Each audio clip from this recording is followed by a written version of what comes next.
दिखाया गया है। ये फिर गमछा लहराते हुए प्रधानमंत्री नरेंद्र मोदी नीतीश कुमार एक साथ मैदान के मंच पर जहां पर 10वीं बार नीतीश कुमार ने शपथ ली है। समझ में आ रही है बात। ये देखिए तस्वीर। नीतीश कुमार सत्य निष्ठा से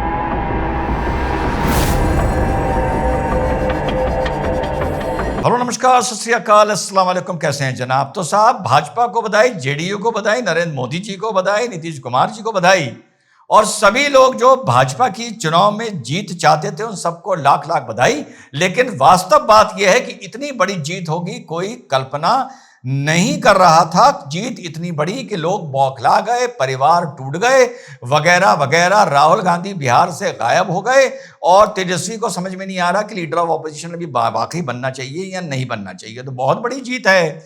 और जैसा मैंने बताया था कि देश एक तरीके से, सेंट्रल गवर्नमेंट एक तरीके से और देश एक तरीके से। सेंट्रल गवर्नमेंट इस तरीके से कि अगर प्रदर्शन खराब होता, कहीं नीतीश कुमार जी के ज्यादा सांसद आए होते या दोनों का मिला के प्रदर्शन खराब होता, आरजेडी आ गई होती, तो फिर जो गठबंधन की सरकार चल रही है जिसमें नीतीश भी हैं, चंद्रबाबू जी का भी योगदान है, एक दो और छोटी पार्टियां हैं, वहां कुछ ना कुछ इसकी कंपन जरूर हम लोग को सुनाई देती। और उत्तर प्रदेश और बंगाल में इसका सीधा इफेक्ट हम लोगों को साथियों पड़ता नजर आता और वोट चोरी नहीं होने दी। इस मारे ये जीत हुई है। महाराष्ट्र हरियाणा में चोरी हुई थी, 2014 में भी हुई थी, 19 में भी हुई थी, 24 में भी हुई थी। सारे जितने चुनाव हैं ये चोरी करके जीते गए हैं।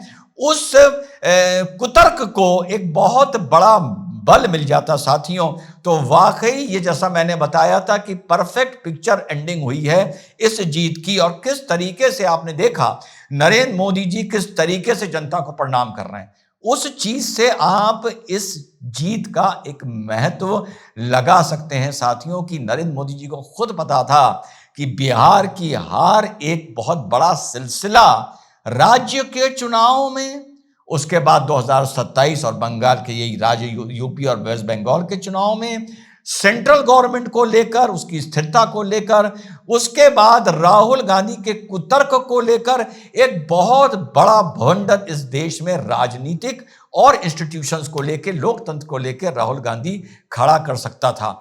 जिस तरह से ये उनका जो स्टाइल, उन्होंने जो अपना ये अंगोछा लहराया है, बिहार अंगोछे से जाना जाता है। आपका जैसे वेस्टर्न यूपी में पगड़ी पहनी जाती है, अलग अलग की अपनी रिवायतें होती हैं, ईस्टर्न यूपी में भी अंगोछा बहुत पहना जाता है। तो ये एक समानता का दिखाने का प्रयास रहा है चुनाव से भी, और ये एक मेहनत कश, एक मजदूर की, एक किसान की साथियों निशानी होती है। तो बहुत बहुत बधाई, और बहुत बहुत बधाई इस बात की जो कल मैंने वीडियो बनाया था। कुछ लोग शिकायत करने लगे, मेरे भाई शिकायत ना करा करो मुझसे, पूरा वीडियो देखा करो, समझा करो कि बंदा बोल क्या रहा है। प्रशांत जी के लिए मैंने बोला था, बड़ी मेहनत की है, बड़ा सम्मान था, चुनाव हार गए कोई बात नहीं, मेहनत करी बड़ी अच्छी बात है, 5 साल बाद सफलता मिल सकती है और अच्छी बात है। लेकिन एक इतने मंझे हुए आदमी को जो रेगुलर पॉलिटिशियन नहीं है, इतना ऊंचा नहीं थूकना चाहिए। जो थूक मुंह पर आके गिरे, बस इतनी सी बात है और कोई बात नहीं है।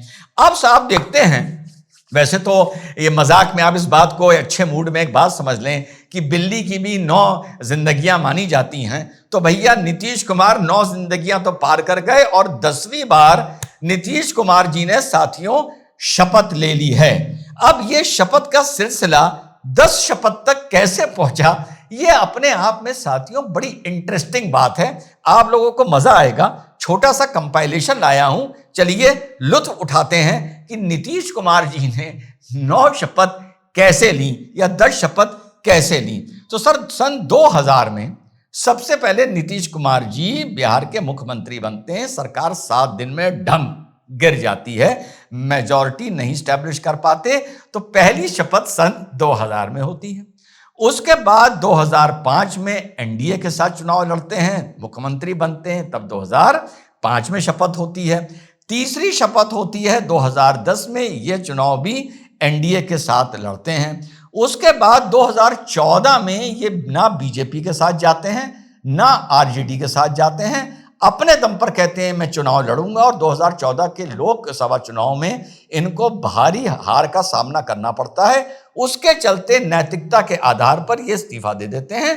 और मांझी को आप लोगों को याद होगा, जब ये होता था कि मांझी ने नीतीश की सरकार पलट दी, मांझी को ये मुख्यमंत्री बना देते हैं। उसके बाद 2015 में आरजेडी के साथ मिलकर ये भाई साहब एक बार फिर शपथ लेते हैं। उसके बाद 2017 में आरजेडी को छोड़कर नीतीश बाबू एनडीए में चले जाते हैं और फिर 2017 में शपथ लेते हैं। उसके बाद 2020 एनडीए के साथ लड़ते हैं, गिनते जाइएगा, तब शपथ लेते हैं। और वो शपथ लेने के बाद 2022 में ये वापस आरजेडी में चले जाते हैं, तब शपथ लेते हैं। और उसके बाद ये वापस एनडीए में आ जाते हैं। गुड़ गोबर हो गया यार, मैं भी कंफ्यूज हो गया। ये साथियों तब शपथ लेते हैं और अब उनकी ये अब जाकर 10वीं शपथ है। ऑन अ सीरियस नोट फिर से दोहरा दूं कि एक बहुत बड़ा सिलसिला शुरू होता इस देश के लोकतंत्र को अटैक करने का। एक बहुत बड़ा सिलसिला शुरू होता विधानसभा चुनाव में। बंगाल बहुत मुश्किल चुनाव है, यूपी को भी आप आसान ना समझिए। अखिलेश यादव ने कहीं भी पिछली बार भी अच्छी खासी 100 का आंकड़ा पार किया था। यूपी में इसका डायरेक्ट असर पड़ता, केंद्र की सरकार में इसका डायरेक्ट असर पड़ता। मैंने जो वीडियो बनाया था कि भले बिहार में एनडीए आ जाती, लेकिन यही बीजेपी 60 सीटों पर होती और नीतीश बाबू 105 या 110 सीटों पर होते, तब भी इसका फर्क दिल्ली की सरकार को चलाने में पड़ता। जो मांगा जाता अभी भी बड़ा अच्छा चलेगा, कोई विवाद नहीं है, लेकिन यह राजनीति में है, हर आदमी को एक साइज में रहना चाहिए। अगर नीतीश बाबू का साइज बड़ा हो जाता तो जो 2000 से लेकर मैंने अभी तक आप लोगों को बताया है, कहीं ना कहीं उसकी कंपन भाजपा को प्रदेश में और देश में केंद्र सरकार में देखने को साथियों मिलती। लेकिन किंतु परंतु जो वहां पर लोगों को एक बार फिर से गैल्वेनाइज योगी जी ने बिहार में जाकर किया है, जाति का जवाब हिंदुत्व से बिहार में भी दिया गया है। लेकिन इतना नहीं दिया गया है क्योंकि वहां पर जातियों में main concentration other backward caste पर ज्यादा था। यूपी में आगाह कर दूं, सबको चेता दूं, जिसको समझाना चाहता हूं समझा दूं, जिसको समझ में आए ठीक, ना समझ में आए ठीक। यूपी का चुनाव विपक्ष की जाति के चलते पूरा हिंदुत्व पर बड़ी मजबूती से, बड़ी ललकार के साथ, बड़ा खुल के योगी जी उत्तर प्रदेश का चुनाव लड़ने जा रहे हैं। तो जिनको समझाना चाहता हूं शायद उनको यह संदेश पहुंच गया होगा। चुपचाप शांति से खाओ पियो, काम करो, मौज करो। ठंडे बस्ते में रहने को नहीं कह रहा हूं, लेकिन अगर चार मीनारा वाला और बरेली वाला और फलाना और फलाना उनके चक्कर में आ गए तो आम का नुकसान बहुत होगा। किसकी बात कर रहा हूं सब आपको पता है और बता रहा हूं, बहुत होगा और बड़ा खुल के होगा और लाठी बड़ी खुल के बजेगी। चेतावनी दे रहा हूं। जय हिंद, वंदे मातरम, खुदा हाफिज।